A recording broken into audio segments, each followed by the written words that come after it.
aspects of society is a priority of this administration. We recognize how disability adds strength through diversity in the fabric of our communities around the globe. As a landmark U.S. law, the ADA sparked an international shift from viewing persons with disabilities as objects of charity to individuals with rights who are valuable members of society. This perspective serves as a beacon to the more than 1 billion persons with disabilities worldwide. That's 1 in every 7 of us.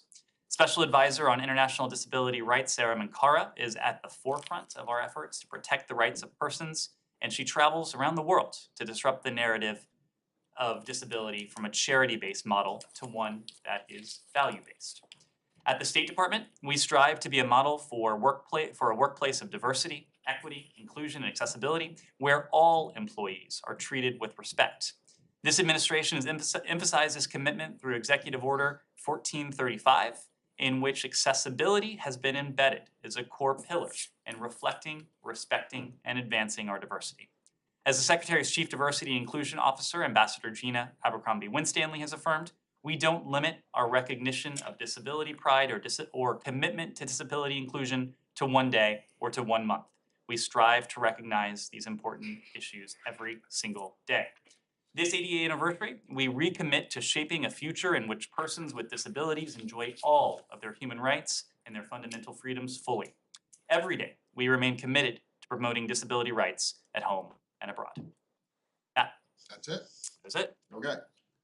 Can I ask you about the cases of 2 American citizens? One, Shireen Abu Akleh. Can you bring us up to date on the Secretary's meeting with her, which may still be going on, I guess so.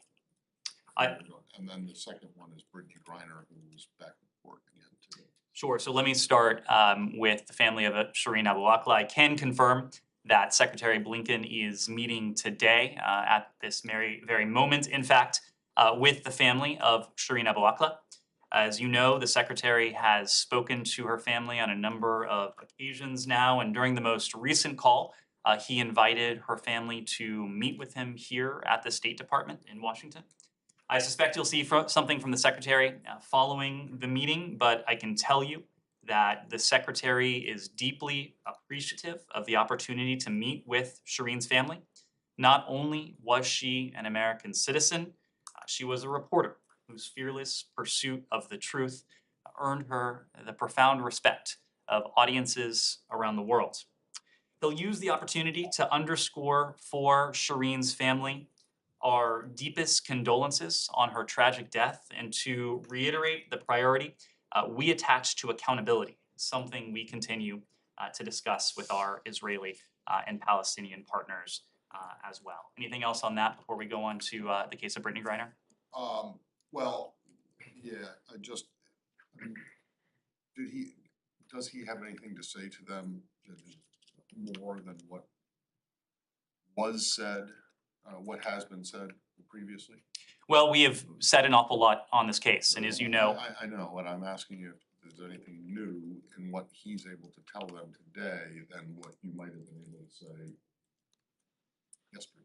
Well, but part of this meeting is, yes, the Secretary, providing the Secretary an opportunity to convey messages to them. It will be a message of condolence. There will be a message of the priority we attach to accountability going forward. But this is also equally an opportunity for the Secretary to hear from the family, to hear their important perspective, to have a dialogue back and forth, something we have sought to have. I get that, and that's fine, but he has spoken with them before. He has. Maybe not face to face. This is the first time in person, and obviously. I know. So, but does he have anything new to share with them today that he didn't have the last time he spoke? It's hard for me to get into the details of a meeting that probably is not concluded just yet. But what I can say is that he will reiterate the messages that he has conveyed publicly. He will reiterate them directly and in person to them. He, I suspect, will also update them on our engagements with our Israeli and Palestinian partners on this case. Okay, well, does that mean that once the meeting is over, you can update us on your engagements with the Israelis, in particular with the Israelis, but also with the Palestinians? I suspect you will see something from us on this later today, and we'll have more details to share after the meeting. Sean. To follow up on that, one of the things that the family's been asking for, and they said explicitly that they're going to ask this to the Secretary is for the United States to launch its own probe or for there to be an independent probe into Hercule. Is that something that the Secretary is going to back? What we have done is something that is in some ways unusual, given, but it is not unusual given the priority we have attached to this case. Again, as an American citizen and as a reporter whose life was taken under tragic circumstances, and that is the fact that the U.S. Security Coordinator worked closely with Israeli investigators, with Palestinian investigators, and in this case, did his own summary of those investigations, reaching a series of conclusions. Not only did the team do a forensics examination of the bullet, whose passage from Palestinian authorities to independent examiners, in this case, we facilitated, but concluded based on the two investigations that are being conducted that the bullet that tragically took the life of Shireen Abu Akleh most likely emanated from an IDF position. And the U.S. Security Coordinator also found no indication that there was any intentionality behind the tragic death of Shireen. So that is something that we have done. We have published the findings in this case. We believe that by publishing the findings, it speaks to our commitment to pursuing an investigation that is credible, an investigation that is thorough, and importantly, an investigation that culminates in accountability. And it is that question of accountability that we have continued to discuss with our Palestinian partners and, of course, with our Israeli partners as well. Just to follow up on that, I mean, one of the things is that the family says that they actually want some fresh probe by the United States. So it's basically that's the answer that the Secretary is going to give, that they don't think there's any need for anything new. Well, our focus has been on bridging these two investigations and doing all that we can to see to it that the investigations that are being carried out are thorough, they're done exhaustively, they are done transparently, and again, that they end in accountability. We made the point shortly after we released the statement on July 4th that we do continue to expect to see accountability. In the case of the IDF, again, the U.S. Security Coordinator concluded that the bullet most likely emanated from an IDF position. The IDF, of course, is a professional military organization, and given that, it has the ability to implement processes and procedures to avoid non-combatant casualties. We think that type of accountability is important. It's our collective goal to do everything we possibly can, working with our partners to see to it that something like this cannot happen again. Okay, so I just counted, you used the word accountability four times separately in the last minute. So what's new on the accountability front? And what's new in terms of how you expect to get accountability? Well, I didn't come out here with a new message. I came out here to reiterate the message that we have clearly and consistently conveyed, both in public and in private, Right. to our partners on this. Okay, I get that, and I'll stop.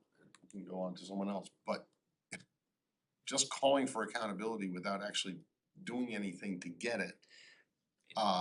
You were right. You were right that we are calling for it. What is also true is that we are having private conversations with our partners in this case, our Palestinian partners and our Israeli partners in this instance, to promote what we think is important. And it is a word that, as you rightly point out, I have used several times already, even in the past minute, because it is a priority for us. It is a priority for us that we see appropriate accountability. Can I just follow up on that again? Sure. On the accountability, you're saying that there needs to be accountability. Is there any sort of time frame for this? I mean, if Israel keeps saying that, the IDF keeps saying that it's probing this and they're trying to get to the bottom of this, if that probe goes on forever, is that, I mean, is there some sort of time frame in which there needs to be some more concrete accountability? Well, we do want to see an investigation that is thorough, that's credible, that's transparent. And part of that, an investigation that is credible, there has to be an element of timeliness to this. We do understand that sometimes these elements are run at cross purposes, timeliness and thoroughness, but we want to see an investigation that is both timely but is also thorough and that importantly concludes in accountability. Can we turn to Americans detained in Russia? Sure. Okay. With Brittany Griner's hearing today, obviously the administration has been very clear that they're, working to get her home. But would you say that there are active discussions with the Russians to come to some sort of deal to get her home right now? I would say that we have made the case of Brittany Griner, we have made the case of Paul Whelan an absolute priority, and we are working actively, quietly, behind the scenes to do everything we can to see that their wrongful detentions come to an end as quickly as possible. Of course, not going to detail exactly what it is that we are doing, but of course, there has to be, and there is, engagement with Russian authorities on both of these cases, just as we are discussing with relevant authorities around the world.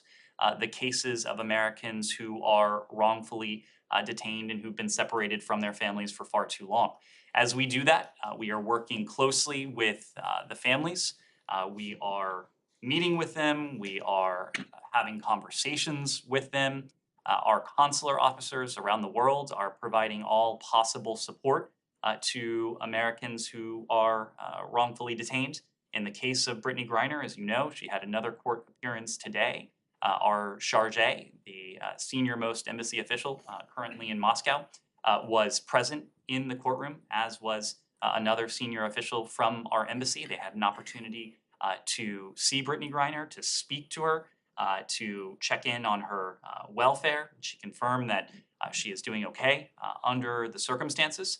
And we have routinely conveyed those discussions back to the family, to Brittany Griner's wife in this case. We'll continue to do that. And would you say that you guys are satisfied with the Russian engagement on these cases? You said there has been engagement, but are you satisfied with the degree to which there's been engagement? We are never going to be satisfied until Brittany Griner is back with her wife, until Paul Whelan is back with his family, until wrongful detainees around the world have been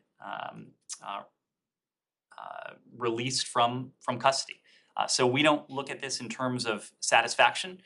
We look at this through the lens of doing everything we possibly can to see to it that these individuals are reunited with their families as quickly as we can. And just one more question on Mark Vogel, an American who was sentenced to 14 years in prison in June for the crime of carrying cannabis into the country. Does the State Department view that sentence as appropriate for the crime that he committed? There's only so much I can say given privacy considerations in this case. As you know, privacy considerations vary case by case. But of course, we're aware of a U.S. citizen sentenced in Russia. We take seriously our responsibility to assist U.S. citizens abroad. We're monitoring the situation. More broadly, and this applies to all Americans who are detained in Russia, be they detained wrongfully in our estimation or otherwise, we insist that the government of Russia allow consistent, timely consular access to all U.S. citizens, U.S. citizen detainees, including those in pretrial detention in compliance with its various obligations, including those under the Vienna Convention, including those in the context of our bilateral relationship. We've continued to urge Russian authorities to allow this, and we also continue to press for fair and transparent treatment for all U.S. citizens detained in Russia. And then the term wrongfully detained has not been applied to the case of Mark Vogel. So can you just explain why that's the case, given there are some similarities to the crime he committed and the crime that Brittany Griner committed? Well, each case is unique, and in determining whether a detention is wrongful and determining if a detention is wrongful, we look at the totality of the circumstances. And those circumstances are then weighed against a series of criteria and factors. The Bob Levinson legislation that was passed some years ago, and in fact was just codified in key ways into the EO, defines some of those considerations that we look at. But I want to make an important point. There is never, we never close the book when it comes to any particular case. We are constantly looking at the facts. We are constantly looking at the circumstances. As we learn more about any given case, as we learn more about the circumstances of detention, the charges, fair trial guarantees, due process or lack thereof. We are always weighing those developments against the criteria to determine whether an American is wrongfully held or not. Yes, Gita. Can I jump something? Sure. Seems like Joseph Borrell has called the end of the nuclear negotiations with Iran. In his opinion piece in the Financial Times today, it says that he tabled a proposal taking into consideration the steps both sides have to take because he doesn't think there's any more room for compromise. Is his proposal fully acceptable to the Biden administration? Well, I'll start with something you've heard before from us, and that is that we're not going to negotiate in public. What I can say is that we are reviewing the draft understanding on mutual return to full implementation with the JCPOA that the High Representative shared with us, as well as with Iran and the other JCPOA participants.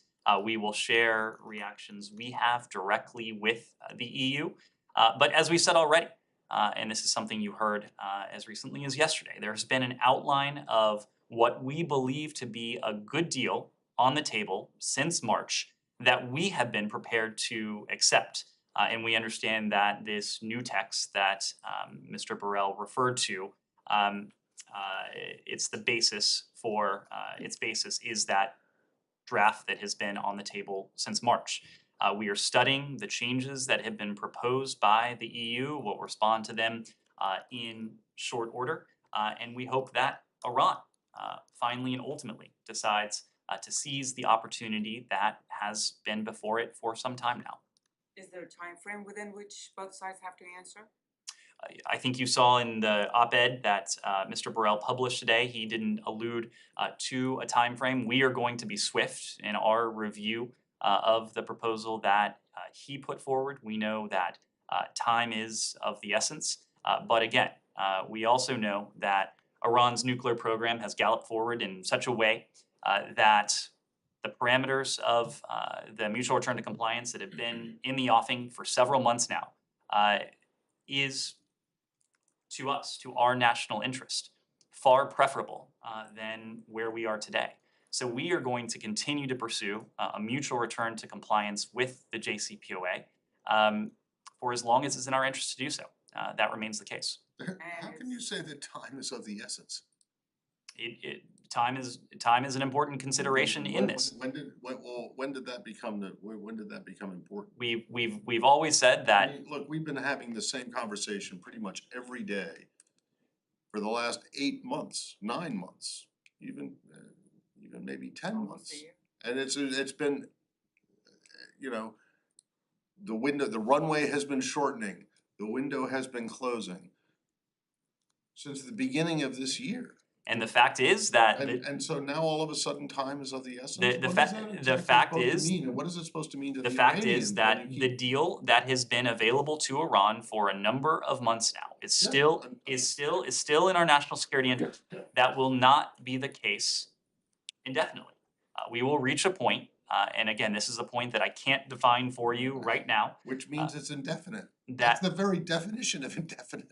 I think we Is have. it not? We may have different definitions of indefinite, but this is what I can tell you, Matt. What you know is that we will reach a point where it is no longer in our interest to pursue a mutual return to compliance. I The just don't point at understand how which you- all of a sudden today, time is of the essence, when, you've been saying that for the last 8 months and you still can't say, you say you can't put a date on anything, or that is the very definition of indefinite.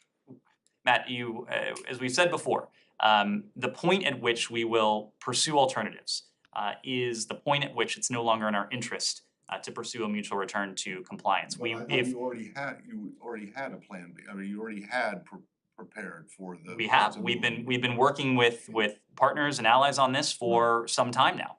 So the point is that when we reach the point where the JCPOA, the non-proliferation benefits it would convey have been eroded by the advancements in Iran's nuclear program, that is the point at which we'll pursue these alternatives that we've been discussing for some time now. Just one question on that. Have you guys stopped using the term a few weeks to describe when that time will be for any particular reason? I believe the reference you're alluding to is Iran's breakout time. Yeah. The fact is that when the JCPOA was being fully implemented by Iran in this case, its breakout time at one point was 12 months. With the decision on the part of the previous administration to leave a deal that was verifiably working to constrain Iran's nuclear program, Iran's nuclear program in the preceding few years has been able to gallop forward in such a way that Iran's breakout time is now measured in weeks or less. So that has not changed. Nick, one last one on this. Is this development the reason the hearing tomorrow at House Foreign Affairs Committee has been canceled or postponed? I'm not aware of any connection, but if we have any details to offer on that hearing, we'll let you know. Yes. On Tunisia, now that there's a projected outcome, what is the U.S. view of the referendum? Well, we note the outcome that has been reported by the Independent High Authority for Elections, or ICE, and civil society election observers. The referendum has been marked by low turnout. That is something that we do note. A broad range of Tunisia's civil society, media, and political parties have expressed deep concerns regarding the referendum.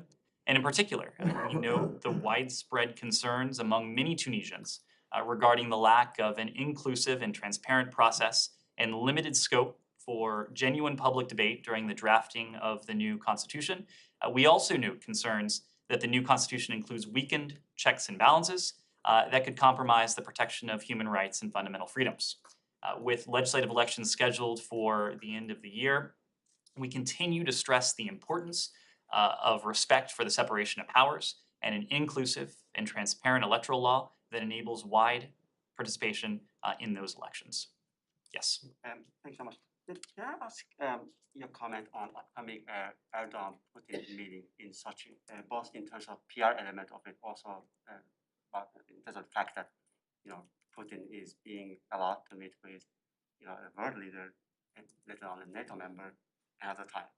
I'll need to defer to our Turkish allies to speak to the intent and any agenda for President Erdogan's potential travel. What I can say is that our Turkish allies have been instrumental in working to secure the grain deal that was signed last week. And of course, the onus is now on Moscow to stand by and to uphold the commitments that it has made. Turkey has been an important mediator, has sought to play a role mediating between the parties more broadly in the context of Russia's war against Ukraine. We've said consistently that we support all efforts to bring Russia's aggression to an end that are coordinated fully, in the first instance with Ukraine, but also with the United States and our allies and partners. I know that you also responded to some of Lavrov's comments yesterday when I was in the room, but Russia says explicitly that it actually seeks some regime change in Ukraine. I'm wondering, Lavrov today even repeated the same statement. That's an apparent reversal from their wartime messaging. What do you comment on that? Well, it is a messaging reversal. I'm not sure that it is a policy reversal. It's a messaging reversal in that you were right. Before February 24th, we heard consistently the lie from various Kremlin officials that this was about some perceived threat from Ukraine, from NATO, from the United States. We called all of that a lie at the time. And since then, but especially in recent days, the Russians have been doing as good a job of anyone of debunking their own disinformation and their own lies. Referred to what Sergei Lavrov said yesterday, and you alluded to this. He called President Zelensky and his government in Kyiv a quote-unquote unacceptable regime, making clear that that this was not what Russia purported it to be. Just the previous week, he admitted that Russia's quote-unquote geographical goals go well beyond the Donbass to include Kherson, Zaporizhia, other sovereign regions of Ukraine. It hasn't just been Foreign Minister Lavrov. It wasn't all that long ago, as Secretary Blinken has pointed out on a couple of occasions now, that President Putin spoke, compared himself to Peter the Great, noted that when Peter went to war with Sweden, he was simply looking to take back what Peter thought belonged to Russia. President Putin went on to note that Russia is again looking to take back what is theirs. So repeatedly, senior Russian officials have put to the lie just about everything that we heard from them prior to the invasion. They have made clear in doing so, this is not a defensive operation. This is, in fact, what it always appeared to be, and that is a war of territorial conquest. That's why it's so important that countries around the world stand not only with Ukraine, stand with Ukraine to help it defend its sovereignty, its territorial integrity, its independence, but also to stand with the rules-based international order that for decades now, since the end of World War II, has made clear that we cannot reside in a world where might makes right, where large countries can bully the small ones, where a country's foreign policy can be dictated by any other country. And very quickly on to follow up on Russian imprisonment question, albeit my question is about non-US citizens. Has the Commission leadership yesterday sent out a letter to the administration urging them to use every possible instrument in our toolkit to release political prisoner Vladimir Kara-Murza? Do you have any response to that? We have consistently called for his release. We have noted that his detention comes in the context of a broader crackdown on civil society, on fundamental freedoms, on human rights within Russia. This is a government that has made very clear that it is not willing to countenance dissent or vocal opposition. These are the actions of a regime, of a government that is fundamentally afraid of the ability of its citizens to speak the truth, to spread the truth, and to exercise, in doing so, the rights that are as universal to them as they are to people around the world. Sean. Something more in Russia. Sure. The space program. Sure. Russia announcing that it will no longer participate after 2024 in the International Space Station. How does the United States feel about this? Does it have confirmation that this is the case? How will it affect the space program? We've seen Russia's statement that it plans to leave the International Space Station after 2024. It's an unfortunate development given the critical scientific work performed at the ISS, the valuable professional collaboration our space agencies have had over the years, and especially in light of our renewed agreement on spaceflight cooperation. I expect NASA will have more details for you. Do you hope that they'll revisit this, or do you think is that something that's underway in negotiations to, or any sort of discussion about this? I understand that we were taken by surprise by the public statement that went out. I'm not aware that discussions on this front have started yet, but would need to refer you to NASA for that. I know that you don't like to talk about history, but since you mentioned in relation to Peter the Great and Foreign Minister Lavrov and President Putin, given that Peter the Great also was the one who opened up Russia to the West, went on a grand tour of Europe, built Russia, what was then the modern Russian Navy, do you find it at all jarring that they would pull out of a scientific thing like the ISS now, given given President Putin's apparent desire to be seen as a modern day explorer? I will leave that to the Russians to speak to their motivations. Here, I will just note that the United States and Russia, we have cooperated on space exploration for years now, over the course of decades. We obviously, Russia's invasion of Ukraine has obviously changed our relationship fundamentally, but there are still aspects of our relationship, including our joint pursuits in science, joint pursuits in safety, people-to-people ties that we would like to see preserved, and the Russians are sending contrary signal here. Yes. So Israel revealed today that in May, Russia fired at one of its military jets. I was wondering if the State Department is aware of this, and also if they agree with Israeli Defense Minister Benny Gantz's assessment that it was a one-off, and have they communicated with Russia at all over this incident? I would need to refer you to our Israeli partners to speak to any engagements that they've had with Russia regarding this. That's not something we would weigh in on. Yes. Ned, anything on the Turkish killing of the SDF second in command?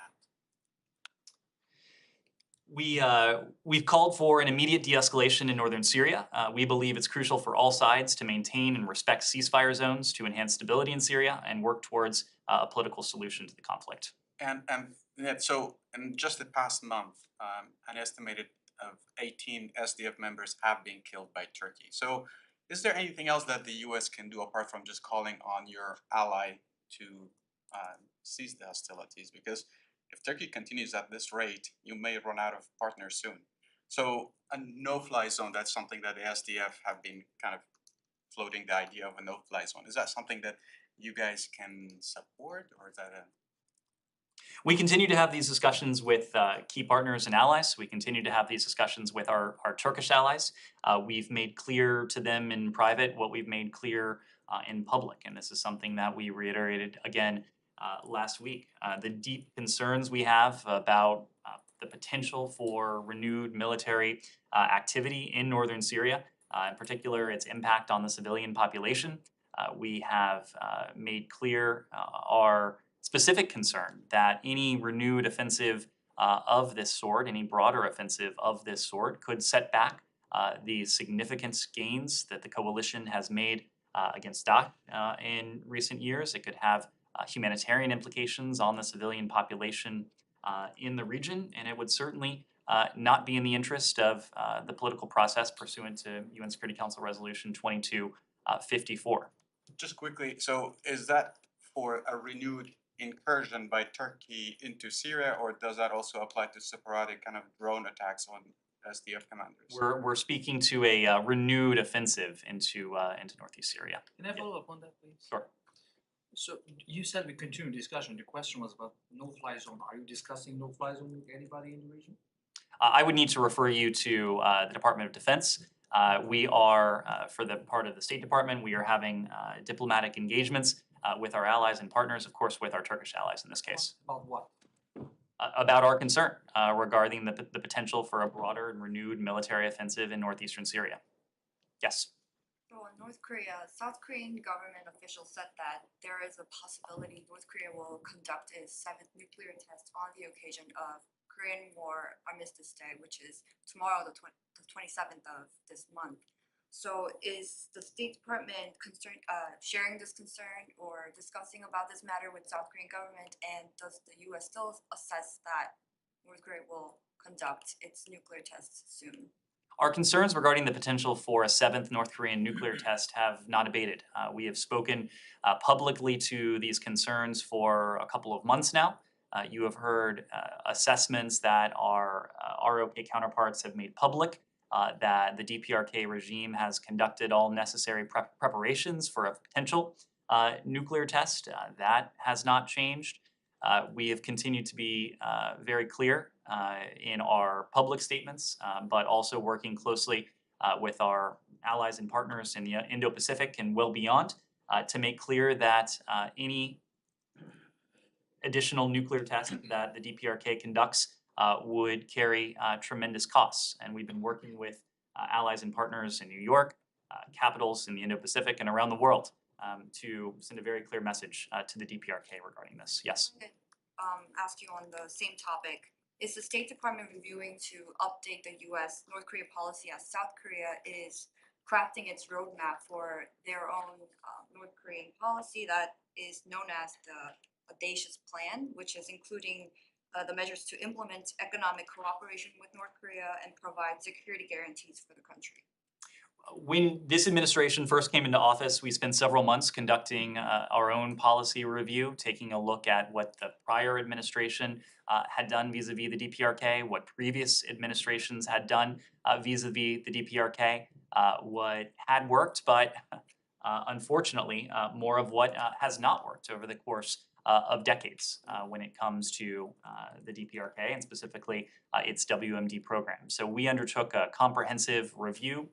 The policy that resulted from that is the policy that we have articulated publicly and the one that we've pursued for the better part of almost 2 years now. It is a policy that believes that dialogue and diplomacy and engagement are the best courses by which we can achieve the complete denuclearization of the Korean Peninsula. We've made clear as a result of that policy review that we harbor no hostile intent towards the DPRK. In fact, we have made clear our willingness to engage in dialogue with the DPRK to determine how we might be able to move forward with that diplomacy. Unfortunately, those requests, those invitations have gone substantively unanswered. Yes. I have a couple of questions. First on Iraq, Iraqi foreign minister has said that Iraq will ask the Security Council to vote on a resolution that pushes the Turkish forces out of Iraq. Will the US support Iraq in this demand? We're aware of the complaint made by the government of Iraq at the Security Council and the statement that the Security Council released today on this. We reaffirm our position that military action in Iraq should respect Iraqi sovereignty, should respect Iraqi territorial integrity. We expressed our condolences, we reiterate our condolences to the families and loved ones of those who were killed or injured, and we emphasize the importance of ensuring civilians are protected, but we need to refer you to the government of Iraq for further comment. But will you support Iraq in the UN Security Council? We've supported those principles, including the principles that were articulated in the UN Security Council statement that was released today. And any comment on the clashes between the Libyan military factions in Tripoli? This is something that is highly concerning to us. We urge all groups to refrain from violence. Ambassador Norland, our special envoy, spoke with Abdelhamid Dbeiba and Fatih Bashaga on Sunday, both committed to finding ways to de-escalate the situation and to prevent further loss of life. We believe that the recent clashes demonstrate the urgent necessity for Libya's political leaders to immediately and embrace an agreed upon path to elections which can install a truly legitimate, unified government to serve the interests of all Libyans. And one on Hezbollah Secretary General who issued a new threat against Israel over the maritime dispute and said if the extraction of gas from Karish begins in September before Lebanon gets its rights, we will have a problem. Will this threat affect the US mediation, and what about this deadline, September deadline? We've seen these reports. We don't respond to threats, but we do remain committed to facilitating negotiations between Lebanon and Israel to reach a decision on the delimitation of the maritime boundary. Progress towards a resolution can only be achieved through negotiations by the two governments. We welcome the consultative and open spirit of the parties to reach a decision, a final decision, which has the potential to yield greater stability, security, and prosperity for both Lebanon and Israel, as well as for the region, and we do believe that a resolution is possible. Any update on Special Envoy or Advisor Goldstein travel to Lebanon? I don't have any travel to speak to, but he has remained engaged with the parties since his last travel to the region. Simon. Thanks. I wonder if you had any update after the last week's developments with the Ukrainian Prosecutor General being dismissed, and particularly from a US point of view, does that change your position in terms of the atrocity crime advisory group that was working closely with the prosecutor? Is that sort of still? Sure. Let me make a couple broad points, and then I'll come to the issue of the Prosecutor General. Broadly, as you know, for over the course of months, we have rallied the world to respond to to respond to Russia's unprovoked and unjustified war of aggression against Ukraine, ensuring a secure and stable Europe and protecting the international rules-based order. That is profoundly in our national interest. But beyond the external threat that Ukraine faces from Russia, Ukraine, like many other governments around the world, continues to face another threat to its long-term success as a sovereign, independent, democratic, and prosperous country, and that's corruption. Corruption must be combated even as Ukraine defends itself against Russia's war of aggression. Russia's war against Ukraine poses an external threat, but corruption poses an internal threat. And the threat that corruption poses can be corrosive to democracy, to sovereignty, to the freedoms that the people of Ukraine so desperately wish to retain. So even as we support Ukraine by providing security assistance, we will support sustained efforts in Ukraine to increase transparency, to strengthen democratic institutions, independent anti-corruption infrastructure, and the rule of law while building resilience against corruption. In June, Ukraine took a major step forward in its European aspirations when the EU granted it candidate status, but Ukraine knows it still has work to do, even as it continues to face Russia's brutal attacks. And together with our partners and allies, we'll continue to stand with our Ukrainian partners as they stand up to all threats, external and internal, to their chosen democratic path. And we'll continue to stand with Ukraine in its ongoing efforts to advance democratic and human rights reforms. When it comes to the Prosecutor General, we continue to monitor the situation closely. We join the people of Ukraine in emphasizing the importance of transparently appointing a highly qualified and truly independent successor as Prosecutor General.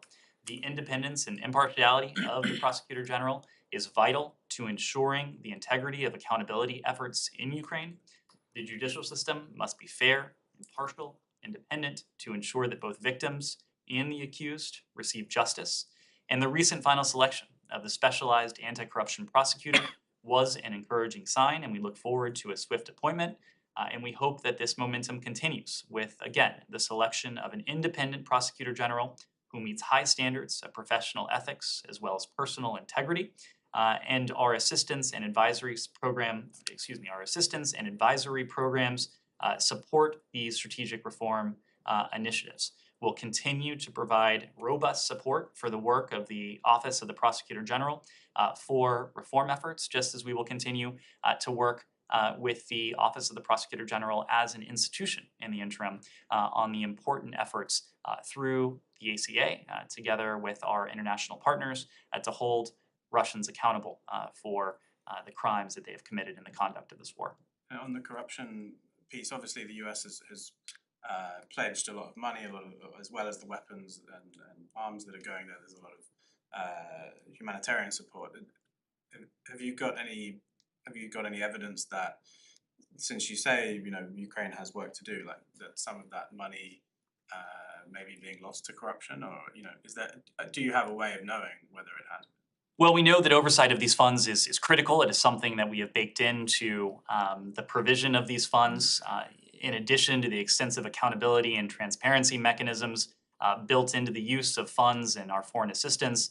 The funding package we requested from Congress, and that Congress approved, included millions of dollars to support additional oversight measures, including additional funding for existing inspectors general. And the supplemental legislation also contained provisions explicitly calling for the DoD-IG to review the use of security assistance funds and to provide a written report of that review to Congress. So it's something we're paying very close attention to. Sorry, I don't want to extend this, but the recent final selection of the special anti-corruption, this guy was chosen in December.